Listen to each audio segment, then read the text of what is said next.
Hey, one more thing before you go. Have you ever wondered if the realms of spirituality and folklore intersect with psychotherapy? How do our ancestors lay a part in who we are today and how we act?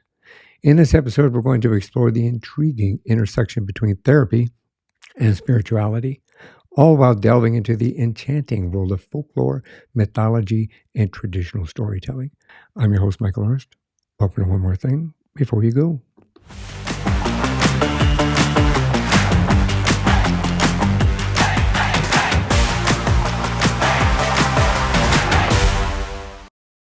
My special guest is Ben Stimpson. He has a wealth of knowledge in religious studies, medieval and classical studies, folklore, and spirituality, as well as ancestor veneration, which we're going to talk about, and the power of story. He just published a new book, Ancestral Whispers, a guide to building ancestral veneration practice. Welcome to the show. How are Thank you, you Ben? so much for having me. Thank you. Hello. That sounds like a lot, doesn't it? That's quite a lot on my plate. You're a busy young man. You are. Well, I But try that's to, anyways. But that's Yes. good because, realistically, we have a choice in life. We can just sit around and be a couch potato and, watch TV all day, or we could really delve into the mysteries of the world and explore. Absolutely. Yeah. So you took that Absolutely. path. Absolutely. Well, I'm very happy that you joined me on here. We've got a lot to talk about in a very short period of time, and we want to try to squeeze in as much as we can because you have an amazing journey. Where'd you grow up? So I grew up, I'm originally from North Wales in the United Kingdom, but when I was 8, I came over to Ontario, Canada, and we lived in one of the small cities for a couple of years before then moving to middle of nowhere. And so if anybody who's watching this has watched the show Schitt's Creek, very similar to the small town I grew up in, maybe not as welcoming, but really very similar. Actually, the town that they shot Schitt's Creek in is only a couple of hours away from where I grew up. So imagine Schitt's Creek. You can imagine the type of small town I grew up in. And then over the years, I grew up there and then ended up going to Toronto for a few years and then some of the other cities. And now I'm back in a small town. Yeah, that's amazing. I love Schitt's Creek. My wife and I, that's one of our, I should say my whole family. We have adult kids. Let me try that in English. We have adult children, and yeah, we love it as a family. It's pretty cool stuff. And knowing that it kind of almost really exists makes it even better, I think. What's your family like? What's my family like? My family is run-of-the-mill, very English family. I think the more time I say, the older they get, the more British they become in many ways. Although we've been over here for 30 years, my parents just retired, so they're really finding that retirement is like pushing them back into that British mindset. But we're all at that age now. I have several siblings. We're all at that age now where we're in our mid-30s and we all have our own lives. So we're starting to drift apart from one another. And I'm planning on moving back to the UK next year. So that's a big move for me. So I would say we're a good family. I would say we're good. But we're certainly on our own life paths now. Yeah, I think we all kind of delve into that, and well, of course, we want our children to grow up and forge their own path and to move forward in life in a very positive way. Hopefully, we give them the tools that they need in order to do that. And not that we're always, but once a parent, we're always a parent. So yes, yeah, once a parent, we're always a parent. What do you want to be when you grow up? It's going to sound very strange, but I wanted to. It's going to sound really strange, but when I was very, very small, I remember seeing The Flying Nun on television, and there was something about flying that I was into. So I wanted to be a nun until I realized that was not an opportunity for me. Then I wanted to be an archaeologist. And then I wanted to be a lawyer at one point, and then I went through a Titanic phase, and I wanted to do deep sea diving, and so really when I was a teenager, I didn't know what I wanted to be, And I feel like I'm doing now what I really wanted to do when I was a teenager. And that is studying classical and medieval history and doing all sorts of nerdy things, writing books and things like that. But yeah, when I was a kid, I definitely wanted to hang out with the elephants. That was another big one. I wanted to go and be a zookeeper as well. I wanted to be everything. I think, well, I mean, that's brilliant, actually. I think that we all should have that wandering mind and wanting to explore and experience so many things across the world. And who doesn't want to be a flying nun? That was one of my favorite shows growing up. I know, right? I was I was born 1986, so I was around the time when I was when I was very very small. A lot of the syndication from the early 80s and the 70s, because then it was like just 5 or 6 or 10 years apart. So a lot of the old 80s shows I remember when they first came around in syndication. I'm not like the kids today who are watching something from the 80s on Netflix, right? Yeah, exactly. But Sally Field, something about Sally Field, right? I love Sally Field. Now, I will say that I'm of an age where it's okay to have a crush on Sally Field. So, There you go. so it's good. See, it's. But I also grew up with, we talk about, and we're going to get into this, of course.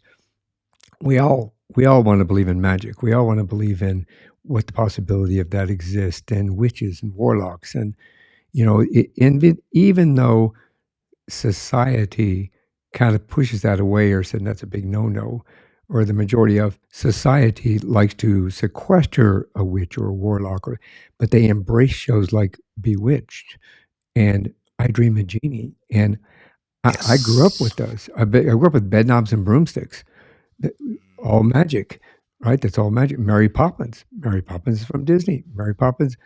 Do you think every nanny comes down the chimney or flies in Right. with an umbrella? That's obviously magic. So I think that we all kind of crave the necessity or want to believe in magic because it allows us to say, hey, maybe the possibility does exist. I can change my life or something. Absolutely. So Ben, as I was saying, that, we're all kind of enamored by magic, whether or not magic exists. I think even in folklore, how many stories out there there are of magic? How many television shows or movies are out there about magic? I think we all want to believe in magic and but everybody's afraid of witches and witchcraft or warlocks and what they can do to us and voodoo and everything else that's involved in that. What got you interested in kind of deep diving into the mystical world and magic and folklore and things like that? It's kind of a long story, but it's part and parcel with actually my move from the UK. So the United Kingdom, the culture of the British Isles is still very much medieval in many ways. So many of our cultural heroes, so many of our legendary figures are connected in with magic. It's connected in with the medieval culture, right? Knights in shining armor. Well, every castle in the land has a set of armor, or 2 or 3 or 10. So many of our landmarks over there are connected in with King Arthur or Merlin, or if you go to Sherwood Forest just outside Nottingham, you might encounter Robin Hood, you might encounter Sherlock Holmes or Jack the Ripper. There's so many aspects of the local landscape that are connected to folklore, and many of those stories tend to involve ghosts and demons and witches and all of these things.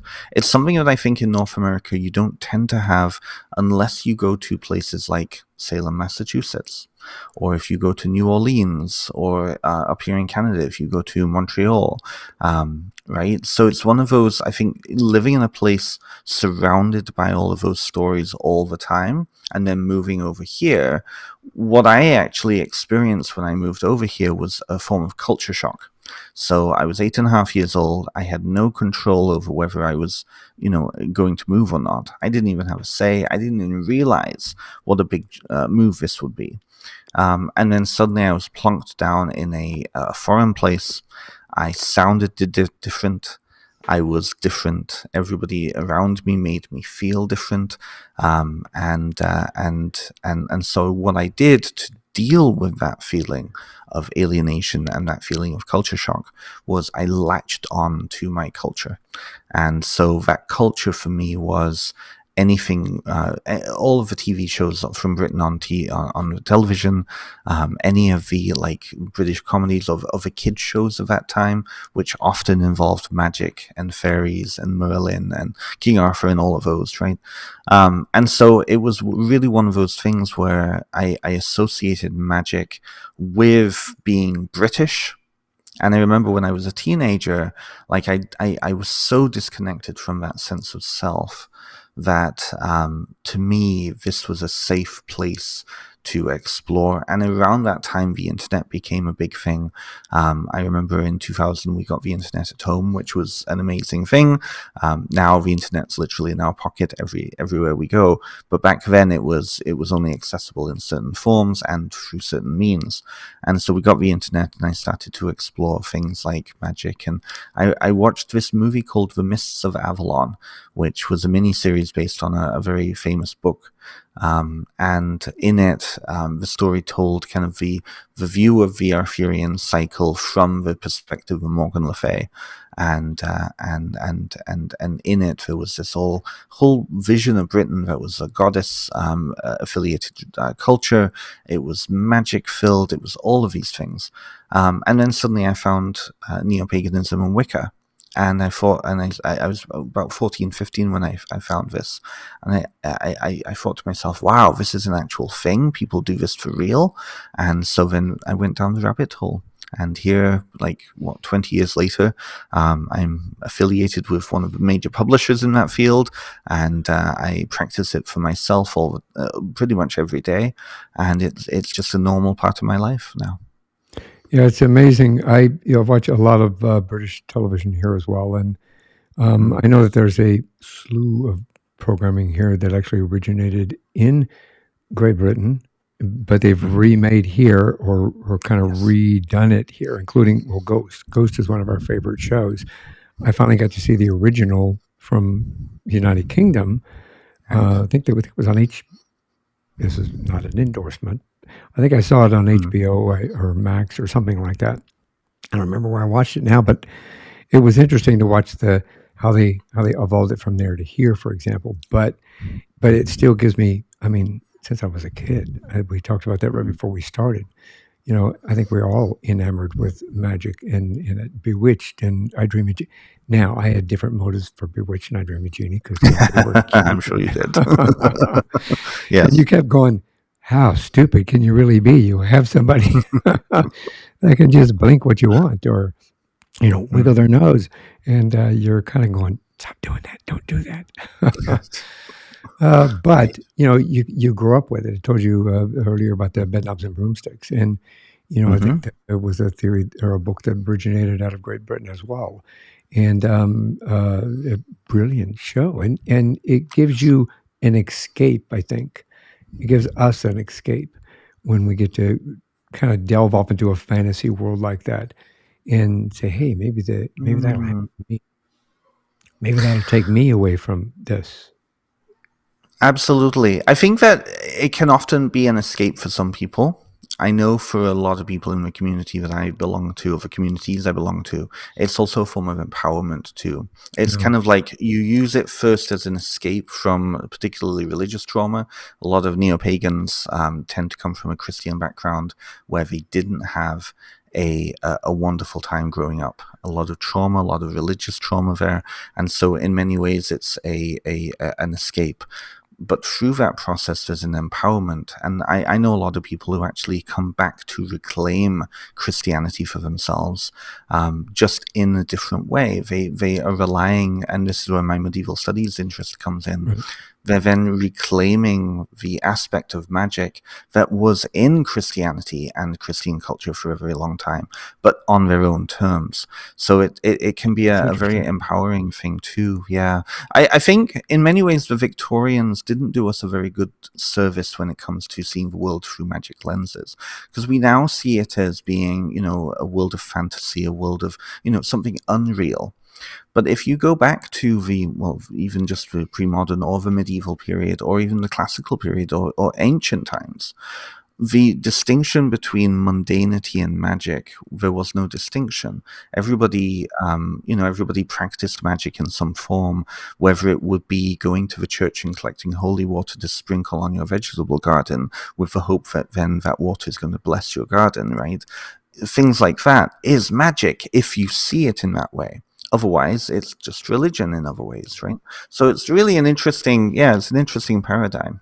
I grew up Catholic. I'm not a practicing Catholic any longer, but Mm. in studying religion myself, a variety of religions, I had seen that, and obviously we won't go down that rabbit hole because we could talk for a couple hours on that. But realistically, what my observations were was that we left the Catholic Church for a reason because my parents got divorced. Not to give a huge long story, but and when they did, then they wouldn't let my mother take communion anymore, and therefore the kids couldn't take communion, kind of a thing. And it was kind of like, well, you really should find another church.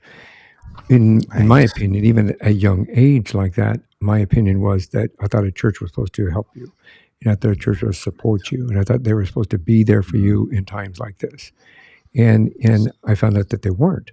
So my mother went on a journey into different, like, she went to Nazarene church, she went to Baptist, Southern Baptist, Presbyterian. I mean, you name it, she went to it just trying to belong.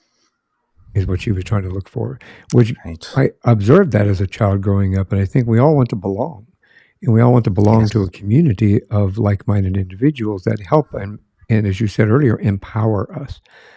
So I think that the community, we'll say the magic community, the folklore community, because folklore, as you know, and correct me if I'm wrong, but folklore a lot of times are based on the folklore stories are based on true incidents that took place, and then somebody made a story, and the storyteller spread the story across the land, and it grew into what it has become.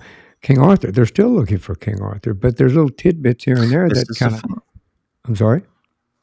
Mm-hmm. Oh, I said this is the thing. This is exactly it, right? There's little tidbits here and there, and I think in many ways, what you're speaking to there is a very natural form of how cultures grow and evolve. What happens? This throws back to oral culture. What needs to happen is when history starts to go outside of living memory. So usually 3 generations is living memory. By then, that history starts to either get lost or it needs to transform in order to be remembered.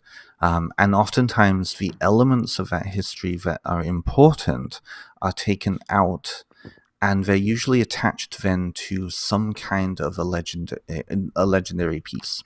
So we see this with American culture, all of the legends of the founding fathers, right? I can't think if it was Samuel Adams or George Washington and his famous axe, right?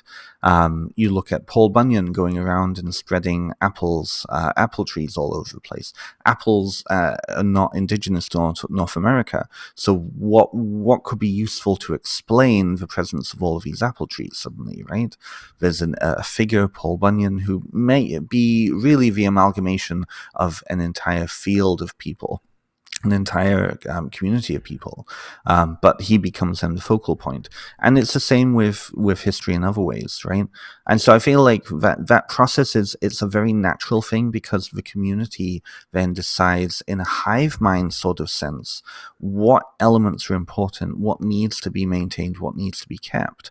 And then through the use of legendary pieces like, a very charismatic figure, or through a ghost story, or whatever it is, something that's going to be memorable and entertaining, then the information is retained. Even if it's slightly changed, or even if it's grossly changed, the element is still there.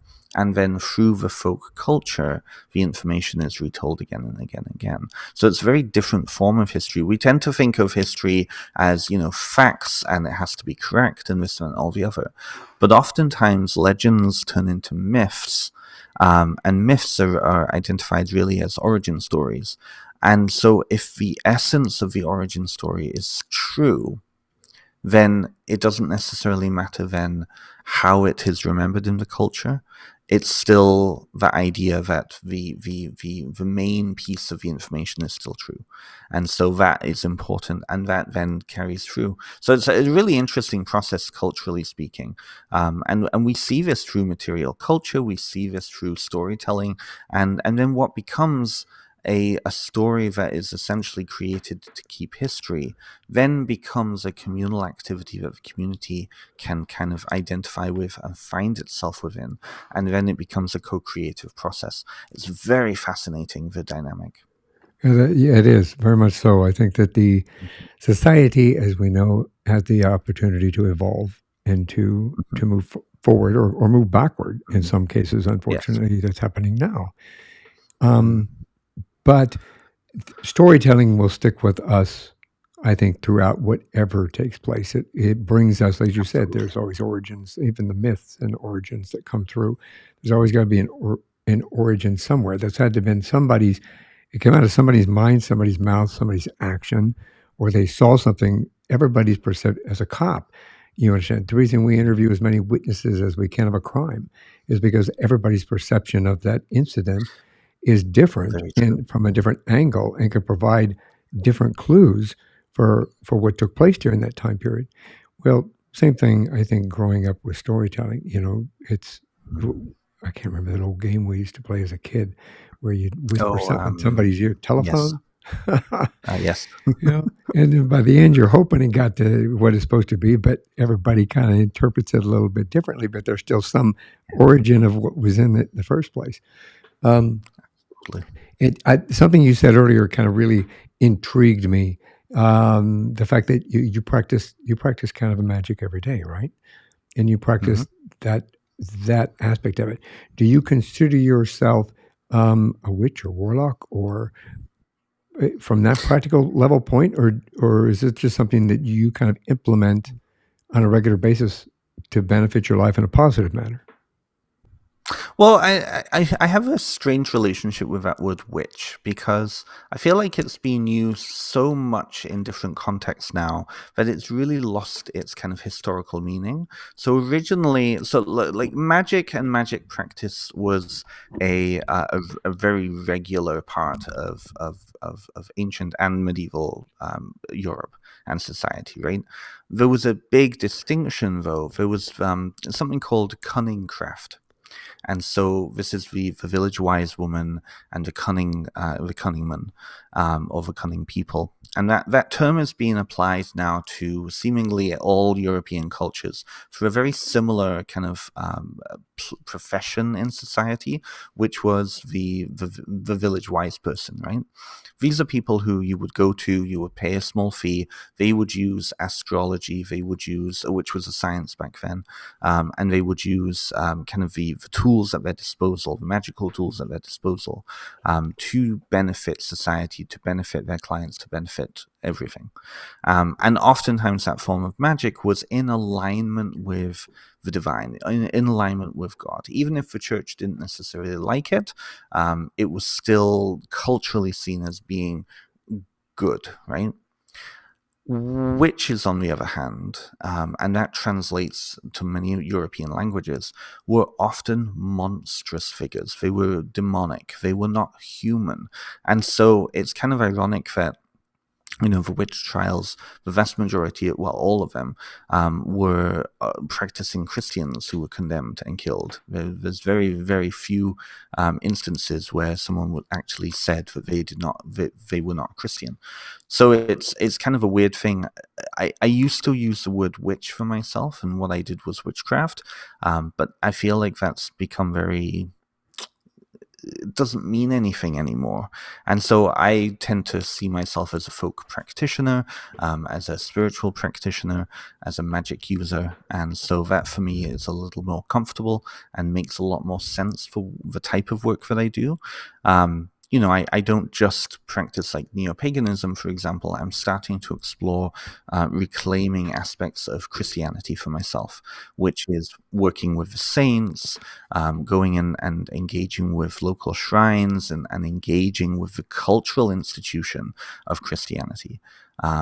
as well as then going to pagan temples, going to sacred sites, and using magic in that way. So, but I do tend to use magic a lot. I don't tend to call myself a witch. And the type of magic that I practice is really me instilling my will onto my surroundings, tying into kind of what is happening around me all the time anyways, and learning how to go with the flow of that. So it isn't necessarily me it isn't necessarily me trying to change reality to fit my will. It is figuring out the loopholes within reality through magical practice that will then those loopholes will benefit me, if that makes sense. It makes a lot of sense. I mean, I think we all sometimes really practice it to a certain perspective, Totally. and a lot of people don't Totally. realize that they're actually doing that. Manifestation, I think, is a part of that. I say we Absolutely. because my family believes in manifesting and believes Right. in saying making something come about, making it come the way it's supposed This to. is You know, This is exactly it. People don't realize that they're doing it all the time. Whenever you say a little prayer, whenever you say, please, please, please, please, please, if you're looking at God on the ceiling, for example, right? You're saying, please, please, please, please, please. That is a form of magic. That is a Mhm. form of intercessory work where you're asking a spirit to intercede on your behalf, or a deity to intercede on your behalf. I think a lot of people don't realize that all the lucky stuff that they do, like, the lucky charms that they have, or the little ritual that they do when Yeah. they buy a lottery ticket, right? That's magic. They don't think of it that way. And that's how in the medieval age, in the pre-modern age, and the classical age, most people perform magic. It was just a natural part of their life. They did little rituals here and there with the hope that it would benefit them. And that's really what magic is. And we, in this rationalistic kind of Enlightenment era modern phase, we've really divorced ourselves from that, you know. What do you think caused that I won't say disillusionment, but that disconnection Mhm. with what we or our ancestors, which I'm going to go into ancestors here in a few minutes. Absolutely. What do you think was the catapult to There were three disconnect? things. Absolutely. There were three things. So, um, the Protestant Reformation in particular caused what used to be a very collectivist culture or set of cultures in Europe to suddenly turn individualistic. And we see this even in other forms of religious traditions around the world, as soon as you move from collectivism, which is the kind of identifying with the group and finding yourself through the group, to individualism, which is the basic Protestant mindset of, I don't need any intercessor between me and God. It needs to be direct. And then, therefore, I need to be in control of my own salvation. Suddenly, you start to get things like capitalism. You start to get kind of this scientific rationalism. And I think in many ways, that scientific rationalism piece is what caused many issues. Because if you're only going to judge reality based off of what your five senses can discover, then you're missing out on whole segments of reality. And I think that mindset then, especially with like the Industrial Revolution, the rise of capitalism, really, which is tied to individualism, really forced our cultures, mostly in the west of Europe and Western Hemisphere, to move away from magical thinking, to move away from this idea of us in relationship with kind of a much larger cosmology, and to center ourselves as the center of the universe. And most traditional thinking that magic is part of, and this is worldwide, most cultures think this way. We see ourselves in relationship, and magic and ritual and religion and spirituality is a way of relating to and relating with that grander scheme. But in a capitalistic, individualistic mindset, it's just us. So therefore, if we're not seeing anything, then it doesn't exist. And that mentality, and I think we see that issue has kind of gone into multiple parts of culture. It's kind of larger than this conversation, but does that make sense? Do you know what I mean with that? It does. It makes a lot of sense. I think that we and you can see even the evolution of that. You can, Mm-hmm. and if you really observe it, if you take a look of how societies, as I said earlier, and you and I both know, societies will evolve. If societies will make Yes. adaptations, they will adapt and overcome, or they will fail and then move on, so to Yes. speak. So from within that, I do believe that we have become more individualistic. I think there was a pause, and I'll probably gonna get some emails for this. COVID was a blessing in disguise to a Mm. certain perspective because Mhm. I think that it, and again, this is my opinion, but I think that the corporate world kind of had to take note of the fact that maybe that wasn't the norm. Mm. You know what I mean? It put people back into. My wife worked from home for 2 years. She got to work from Wow. home during that time period, which changed the way that we actually lived on a daily basis. So instead Mm. of getting up at 4 in the morning, okay, like we're doing now, we got to sleep in till 6. And then we got to Mm. go out on the patio in the backyard and we could sit and have a cup of tea. We could listen to the birds. We could talk to the trees. Mm. Yes, I talk to my trees and my bushes. I do too. I do too. Talk to the trees and the bushes and the birds and the bees and the hummingbirds and just enjoy and meditate and connect with the Mhm. universe. And then it was a 30-second commute from there for her to go into where we set up an office for her and go to work. And then we got to have lunch every day. And then, Yes. it was a 30-second commute home. Instead of getting up at 4 in the morning and an hour, 45 minutes to an hour to get to work in horrendous Yeah. traffic, so that while I'm watching the news in the morning, it's okay. Every time they have an accident, was my wife involved in Mhm. that kind of a situation? I And we know, we right? also got to appreciate each other a little bit more and our surroundings a Yeah. little bit more. And it's like, maybe this is normal. It's a work-life balance. And that Very work-life much so. balance allowed us to become human again.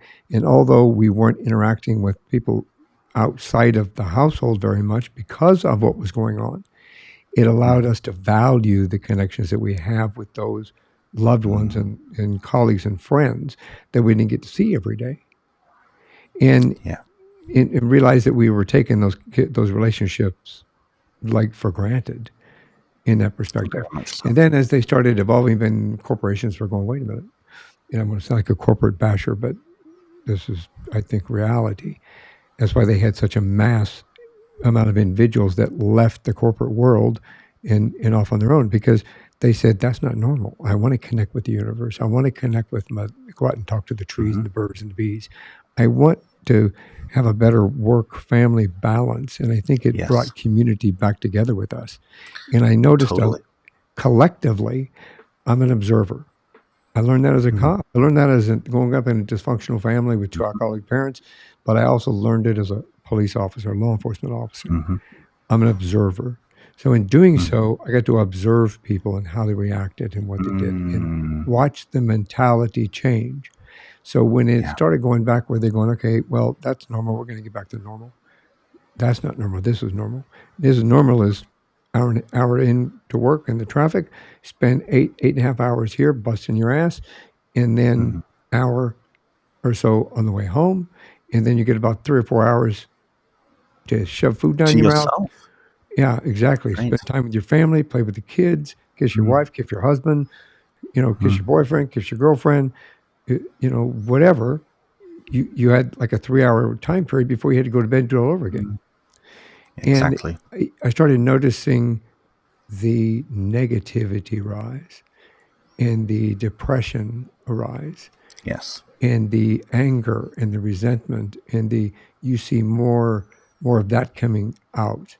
Whereas Mm.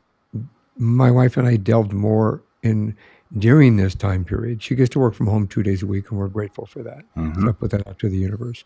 We're very grateful for that. So it's only three Mm. days a week that she has to fight that, which is, as she says, that's still too much. But realistically, it allowed us to reconnect with each other in our community in a much better way.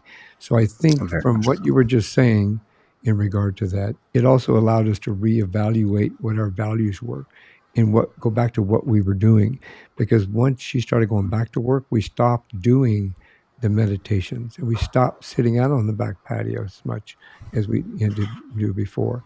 We stopped doing all that because she had to work for 5 days a week until they finally come up with a plan and said, okay, well, you can go back to, we're going to do this thing, this hybrid program, and we're going to see how that works, kind of a Right. thing. So she went back to Yeah. work for that 5 days a week and was like, wow. So now we don't go on the back patio anymore. We didn't meditate anymore. We didn't talk to the birds and the bees anymore.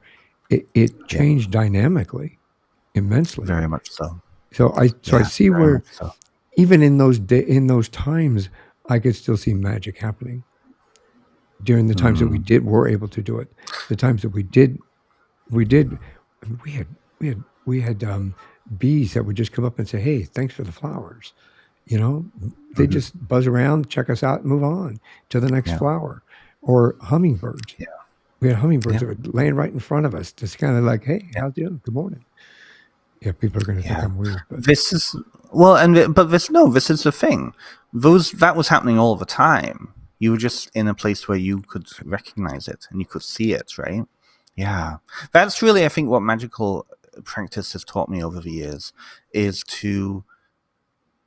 It isn't about what we think magical practice is supposed to look like, which yeah, is, casting a circle, meditating in a dark room with cloaks on, right? It's about relationship with reality around us. And yeah, when we clue into that, when we're able to get out of this five senses that we've been told are the ways that we relate to reality, we suddenly become aware of all of the other things around us. One of the issues of modern technology, and I realize this as we're on a podcast through a computer talking to each other, one of the issues of modern technology is that our attention span in the West has decreased so much that we don't actually hear things that are going on right next to us. If you go back, 300, 400 years, or even 200 years, right? People were so acutely aware of their environment, they could hear the crackling of the fire and know just based on the sound that that fire needed to have to be stoked. They could hear a certain bird calling in the middle of the afternoon or something like that, and know that there was maybe a deer close by or whatever it was. Right, there was a connection with the local landscape. And there was there was a connection and relationship with that environment. And magic was happening there, but it wasn't. It was mundane, right? What we see, I think, as magic now, which is like one of the big things I work on with myself and some of my clients, is that idea of synchronicity, is cluing into those weird situations that we might find ourselves in where something happens and it is so coincidental that it just throws us off. Sometimes we don't even become aware of that sort of stuff unless we're really paying attention. And I think it's a lot easier to pay attention to ourselves, to what we're feeling and thinking, to whatever it is, to our environments, when we don't have this barrage of needing to constantly work, the stress of all of that, the stress of having, multiple computers on all the time, buzzing and creating background noise, light pollution, right? All of this thing of modern technology or this modern lifestyle that we lead, that's telling us that this is really what advanced living is. Well, yes, 200 years ago, we didn't have the antibiotics that we have now, but there's a lot more connection, and I think there was a lot more connection with people too. What I've noticed, to pick up on something that you were talking about there, is that one thing with the pandemic is it shocked the whole world. And it shocked many people in the West who they've never encountered disease on that scale before. They've never encountered death on that scale before. 6 million people worldwide are just gone in the span of 2 years. 6 million people. And I think that is still rising. There are still people dying from COVID, right? But it shocked a lot of people. And it shocked people because it disrupted all of the things that they would just normally do and take for granted. We saw this particularly with mourning practices and funeral practices, but even just the ways that we connect. Suddenly we were forced to all be online and connect online, because we couldn't connect in ways. And I think that in many ways that taught us how important connection is, and taking a moment and spending time with each other. Even if it's just you and your partner, or even if it's just you and your family, learning it to spend that actual time instead of, being on the phone while being in the same room with people, right? And that's magic. And I think the circles that I run in, I see a lot of people, particularly the queer community. So a lot of my witchy kind of magical practitioner friends, who are also interested in ancestor work, ironically, they tend to be queer people in their 30s who are like me. And I see a lot more interest in going back into nature and, harvesting like rowan berries. A load of my friends just a few weeks ago went and collected rowan berries in order to create charms for protection of their home. And for them, it was a whole day out. They all went into the woods, found rowan trees, harvested, and spent the day just exploring nature. And that was great. I mean, a couple of my friends work in corporate. They never get a chance to do that one in their regular lives, right? So it's an escape, but it's also an empowerment piece. And it's really big. I feel like a lot of people are interested in ancestor work for that, because they're interested in the stories and the lifestyles of their ancestors, and how they can bring those into the today's world to be in a healthy place.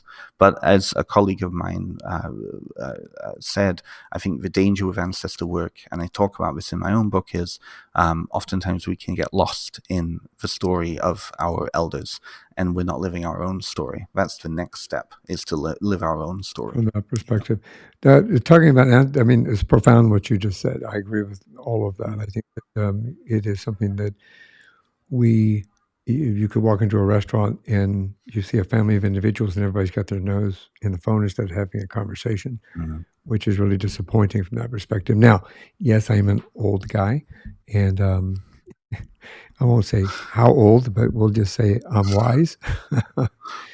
But, it's kind of one of those things that I think people have forgotten to have communication, to have a conversation.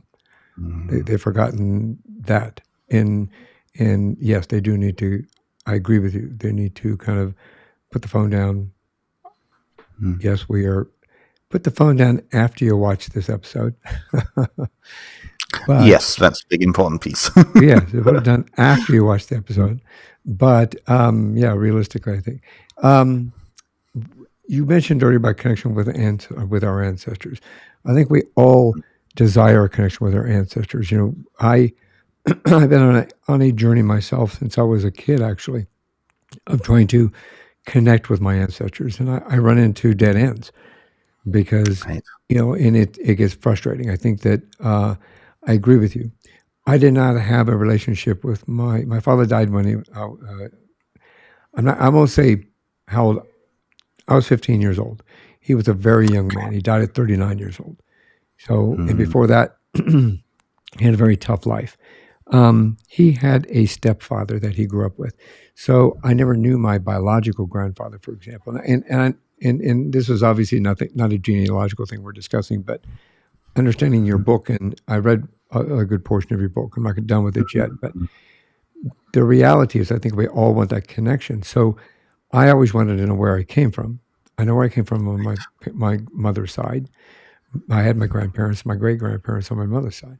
On my father's side, I didn't have my grandfather, nor did I have my great-grandfather, nor did I have my great-great-grandfather. In fact, I had to find all of that out by myself. Because my grandfather on my father's side died at 27 years old. So there wasn't much for my father was 3. So all he knew was a stepfather, right? And he didn't have the story other than the guy died in jail. Well, I've uncovered a longer story as to why and what happened there. Excuse me. But from that perspective, I was able to find my great-great-grandfather. And then from the great-great-grandfather, I found my three great, my third great, my great great great grandfather and grandmother. And then I found out things like my great great great grandmother was a very, very prolific market. She owned a marketplace in the middle of Pittsburgh. Wow. And Oh, that's excellent. she was kind of wealthy at that time for a woman. And when I say this, you understand this, and I'll clarify myself to make sure. The fact that this was in the 1800s, in the mid to late 1800s, for a woman to own her own business and to make a large amount of money was almost unheard of. Because that day and time, women didn't do that. So, but that's as far as I could get. So even after 40, 50 years, and now I'm giving myself away a little bit, after about 50 years of seeking and trying to connect with my ancestors, the desire is still there, because I think that I want and I desire connection with my ancestors for many reasons, but we don't always get that opportunity. You've had that opportunity to kind of explore your ancestry connections and to understand, which there's a word here that I want everybody to kind of understand. In doing your research for your ancestors, how does ancestor veneration play into that, and what is ancestor veneration? Can we talk a few minutes about that? Absolutely. So, a very common question, because we're not used to this idea of veneration unless you're Catholic. And I think that's a good way into this conversation. So,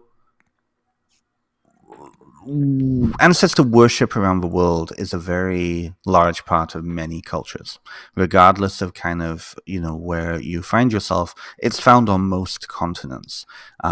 We may not use that word worship, we may not use that word venerate, because those have very loaded meanings. But essentially, that is exactly what the relationships are with between those communities and their ancestors. So ancestor veneration is different from ancestor mourning, because mourning practices, and I think this ties back to that whole individualism piece we were talking about before. I think the Western world, particularly North America and Europe, and kind of Protestant Europe, has been so divorced from the idea of death for about 100 years now because of the funeral industry. And what has happened is we are so divorced from death that we hyperfixate on mourning, because we actually don't really understand what death is or what comes after it, right? There's some religious senses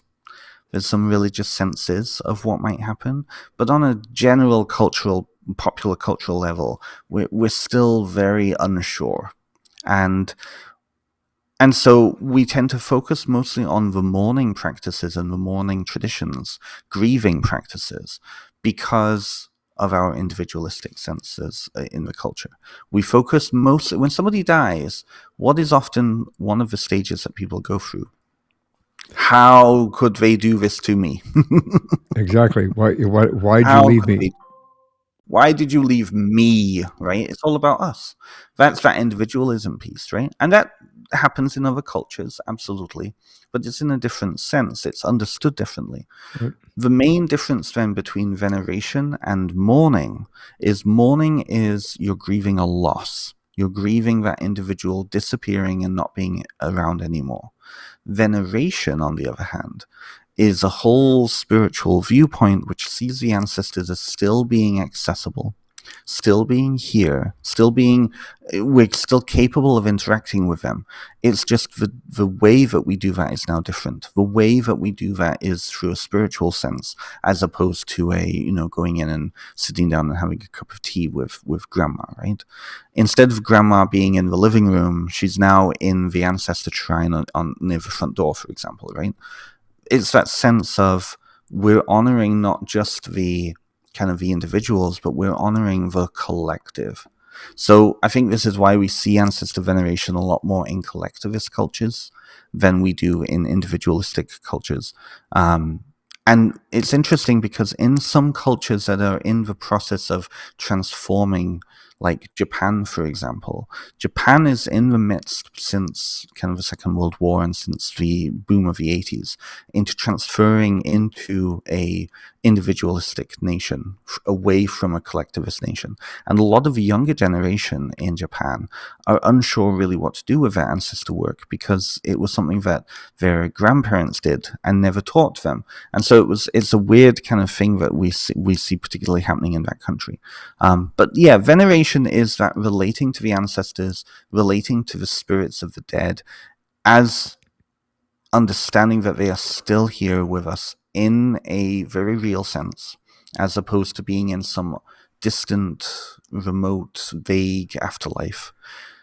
And I think that then that main piece switches then and changes how we then relate to each other, how we relate to them, how they relate to us, how we relate to their community. And yeah, so in Cole's notes, that's really the big difference between them. And so how do you relate to these dead people or these ancestors? Is through ritual practice, is through spiritual practice, is through prayers, is through offerings, some form of like a robust practice. And in that way, then all of the elements of that practice becomes a form of communication. That's really the understanding that I've come to in my life, is that ritual is really communication.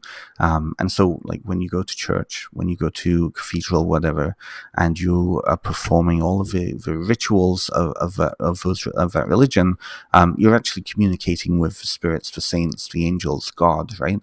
It's the same way that when spiritual practice happens in ancestor veneration, it often lies in parallel to other religious traditions. So often it lies just underneath the surface, or it's within the community, but it's not directly connected with the major religion. Interestingly, a lot of the accessible traditions that we know of in our culture come from Catholic South America. So the movie Coco, for example, and the Day of the Dead celebrations is a really good example of what ancestor veneration looks like. You've got the elements that existed before Catholicism in the Mayan and the Azteca pre-Christian religions being syncretized with the Day of the Dead that was brought in by Catholicism. And then suddenly you have this beautiful tradition of the 3 days of the year where the ancestors are said to come into the living space, and you treat them like they're there. And they are there because you're not only remembering them, but you're honoring them, and you're telling the stories of them, and you're welcoming them with all of the foods that they loved, with their pictures, and it's a celebration. So I think that is, again, one of those key differences. Mourning and grieving is about loss. Veneration and worship and honoring the dead is about celebrating and seeing them as still being accessible. That's amazing. That makes sense. Yeah, that's amazing. I think from that perspective, it allows us to, again, growing up Catholic, I'm not practicing Catholic because I'm more of a spiritualistic individual, and but I still believe in angels, and I talk to angels every day. And I talk to my guardian angels, I talk to my guides, I talk, this kind of perspective. I had to evolve myself in understanding that, because growing up in an environment where death was taboo, my great grandfather died when I was probably 10, and I asked, why did Grandpa Newman die? What happened to him? And they just said he just died from old age, and he's an old man. And I tried to explore more of that, and nobody would give me an answer. They just said, well, that's just what happened. And then, you just got to be sad, and, we're going to go to a funeral, we're going to do this, we're going to do that, and don't say much to Grandma, just let her mourn, let her cry, that kind of a thing. But this is the thing. That's exactly it. What happens in our culture is that we don't talk about the dead after they're gone, and don't talk about them because you'll upset people, right? In other cultures, meanwhile, you've got big pictures and parades and celebrations, and talking like every year there's an anniversary of their death. They talk about it all the time, right? Doesn't mean that the grief isn't there. Exactly, and realistically, if our ancestors weren't there, we wouldn't be here. So we owe them something. Theoretically. Well, I'm sorry, I cut you off though. You were going to say. Oh, that's okay. I don't remember what I was going to say, but that's okay. I was just, I think I was going to say, realistically, I think, in evolving in myself and growing, and as I grew up, and the more I got involved in like law enforcement, where I lost, when I say I lost, I went to unattended deaths. I went to traffic accident victims. I went to, Right. different people, assault. Many people that died that I was the last person they saw when they died, kind of a situation. So in watching Yeah. that process from that perspective and then delivering messages and things like that, I got closer to the process of death. A little bit more than I really wanted to, but Yes. at the same time, I value those experiences because they gave me a new perspective on many things, including life can change in an instant, and that you should love the people that you love, and you should tell them what you want to tell them before there isn't a chance to do it anymore. Again, Yeah. one more thing before you go. So I agree with your perspective of veneration. I do understand the cultures that represent themselves in honoring their ancestors in such a way. I am sad about Japan. I follow the Blue Zone diet from way back Okay. when it first came out, and I've got Mm. this book about Okinawa, and I Hmm. watched a documentary. This is just real quick introduction about what it'll validate what you were saying. When I bought the first book that I bought about the Okinawan diet, because I have a disease, I have an autoimmune disease, and I manage that with diet and food. So I thought, well, what a better way to do this is to kind of investigate this. So I got this book called The Okinawan Diet. I started reading about that and how they eat and longevity, and the fact that in Okinawa they used to be the longest living human beings on Earth, and why? Hmm. So I've been following them for quite some time, and then this guy came out, Bueller, Dan Bueller, who wrote the Blue Zone Diet, and he did a documentary on Netflix about it just Mm. recently, and it's a great documentary. People should watch it, especially if you want to get healthy and you want to understand food and Mm. how it affects your body and the connection to food and to family. Because the places that the people live the longest are Mm. places that this just to emphasize what you said are communities that support each other and their families Yes. and respect their elders and take care of each other Mm. from that perspective and honor their ancestors as they are and who they are and where they came from. They don't forget them. They continue to nurture them. They don't. Very much I'm on a so. soapbox, especially the United States. They have a severe problem with saying, if you're old, we're just going to put you in a home. This Let is the them thing. worry about you, Yeah. kind of This is situation, the and thing. forgetting that. So you coming up with this book and writing this book, for example, is Mm. a fantastic opportunity for people to understand. My artwork for the podcast is the Tree of Life. Hmm. So your book resonated with me because you integrated the Tree of Yes. Life within that. Yeah. So it is an opportunity for individuals to explore the fact that we seem to value our relationship with our ancestors and where they came from, why we're here, and what we're here for. Because if it Mm. wasn't for our ancestors, we wouldn't be here. This is the thing. And this is where it gets to the second piece, which is about legacy. This is why individualism, I think, is such a bane to the planet. Yeah. Because if we are taught since we were very young in a capitalist system that in order to get ahead, we need to be the best, the brightest, all of us. We have to outmatch everybody else. We have to be on top, right? I mean, look at Donald Trump. He is the avatar of that capitalism narcissism, where it is doesn't matter what anybody else is doing. You need to be the one on top because that's then you being valuable. But valuable to who? Right? In collectivist cultures, your value is derived for how much you are able to do for the community. But if all members of the community are doing that, then the community is supportive, right? where I live, we have a lot of Mennonite communities up in my area, and that community in particular, particularly the old order Mennonite community, they don't use banks; they use credit unions. And whenever a young couple is ready to hive off and start their own family, oftentimes they will buy property using the credit union, and so the credit union owns the house, but they're using the land, they're building their family, and so on and so on, and the community supports. And the amount of growth that they're able to do in that community is astounding.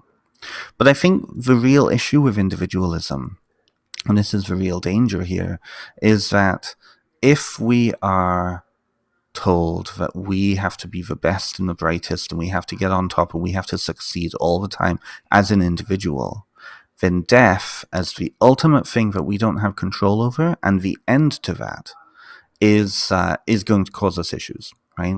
And so I think that's perhaps why culturally we fear death so much, because if we don't have regular connections and good connections with our community, and the running narrative is that growing old is a bad thing because suddenly you will eventually not be as successful as you are. You will eventually not be as useful to society as you are. Then you're not going to be you're nothing, and therefore let somebody else take care of you, right? Versus collectivist cultures where your contribution to the community is honored, your wisdom and your guidance and your ability to have that perspective that young people who are younger don't have is honored, and you are taken care of. When I was in social work, I trained in social work years ago, and I did a placement at a Polish retirement home in Toronto. And it was a long-term care home and a retirement home, and it was operated by the credit union. It was connected with a Catholic church there, and it was kind of cool because I'm not Catholic, so it was the very first time I ever sat through a Catholic mass, and it was in Polish, and I had no idea how to stand or what to do. It was hilarious, but anyways, the priest was very forgiving, but within that culture, it is so out of the norm. It's like Italian culture. It's like any of the Southern European or Catholic European cultures, right?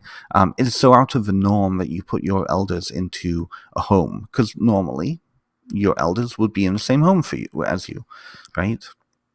Yep. And so it was fascinating to hear from the social workers and from even some of the family members and even some of the residents there, what it was like for them to be in this environment. And they said, it's amazing because this is community. They have a priest come in every day to say mass.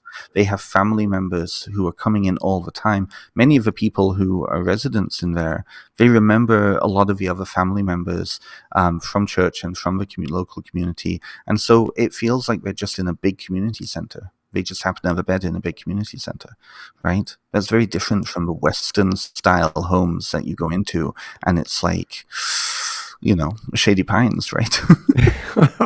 Yeah. Unfortunately, you are correct. Yeah. Yeah, it's interesting. We brought Diane's father in with us the last 18 months of his life to take care of him. We brought him, moved him here from Colorado, and he had been misdiagnosed with Parkinson's, and it turned out he had Lewy body dementia. But it gave us an interesting perspective on being able to spend time with him before he passed, and the kids, I think grandkids, his grandkids, our kids, got to come in and see him and spend time with him, and it was valuable. It was valuable. I mean, obviously, watching somebody die slowly like that is an experience that I wouldn't wish upon anybody. But you also have the experience of understanding that you got to be there with your loved one through the end, and you've got to give them love and show them that you love them prior to them dying, that you didn't just discard them. So yeah, I appreciate that. Let's talk a little bit about your book. Of course. So my book is just came out in September. You can go to benstimpson.com, and the book is called Ancestral Whispers: A Guide to Building Ancestral Veneration Practices. And really what it is it is a call to individuals to understand their worldview, their beliefs, their mindset, because I feel like a lot of people are interested in working with the ancestors but don't know how. Now, what was important with my book is that I don't give anybody a route to what to do. That's really the hard work for you to do. But when you do that work, you take ownership of your spirituality and your practice in a much deeper way than if I were to give you a ritual or if I were to give you a way to set up an altar or stuff like that, right? So the book is it's a guidebook in that I take people through various aspects of a lived spiritual practice with a lot of questions, a lot of journal prompts in there, and a lot of examples from around the world of how many other cultures that have ancestral kind of spiritual practices integrated into community, integrated into personal practice. So that people can glean a sense of perspective. And then the question is, then what do you want to do with this? Right? You want to work with the ancestors. Well, why? What is it about the ancestors that you want to work with? What is driving you to engaging with this form of spirituality? Um, and so really, I put the ball in other people's court.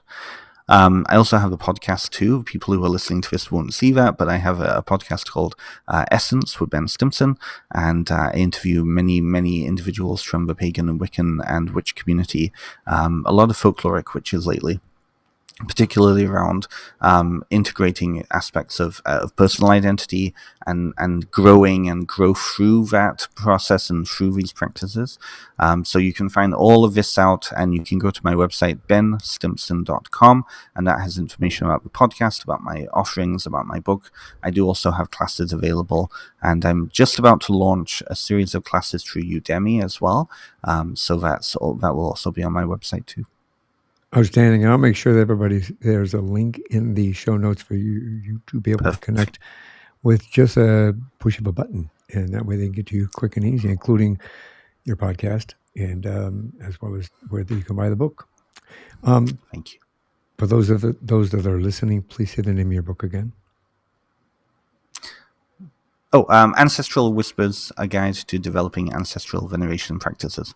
And that's out through Llewellyn, and it's available. Actually, if you go to the Llewellyn website, you can read the first couple of chapters for free, and that will give you a sense of what the book's about.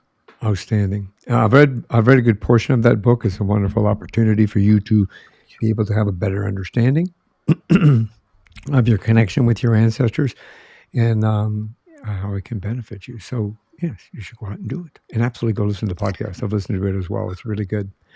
Ben, thank you very much. I really appreciate you and I connecting. I think that you have an invaluable journey. I could talk to you for another hour, maybe two. I know. I was seeing the time. I was like, oh, we're a little over time already, but this has been delightful. Thank you so much.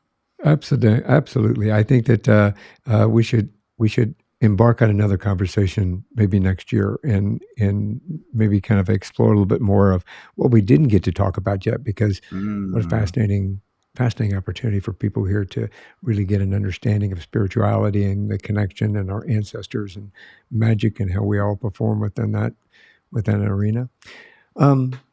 This is one more thing before you go. So before we go, do you have any words of wisdom you can share? Absolutely. To really encapsulate everything we've talked about today, I work a lot with narrative therapy, and I often come back to this with clients. The story is the most important thing, and that is the story we tell ourselves, the story that society is telling us, the story that we tell about other people, and how all of those stories relate. And those stories can often be re-edited depending upon our lenses that we're looking out. So focusing on the story, think about your story, think about the story that you're involved in and that you don't want to be involved in. And I think that's the essence of spirituality for me. That's very cool. Very brilliant words of wisdom. Thank you very much. Thank you. Again, Ben, thank you very much for sharing invaluable insights on the intersection of spirituality and therapy, as well as the significance of folklore mythology. I've enjoyed this conversation immensely. I hope that we've enlightened you all out there listening and watching, and that you found it as fascinating as I did. Opened my eyes a little bit more today. So again, I appreciate you very much. And for all of you out there, please, one more thing before you go, have a great day, have a great week, and thank you for listening. Thanks for listening to this episode of One More Thing Before You Go. Check out our website at beforeyougopodcast.com. You can find us as well as subscribe to the program and rate us on your favorite podcast listening platform.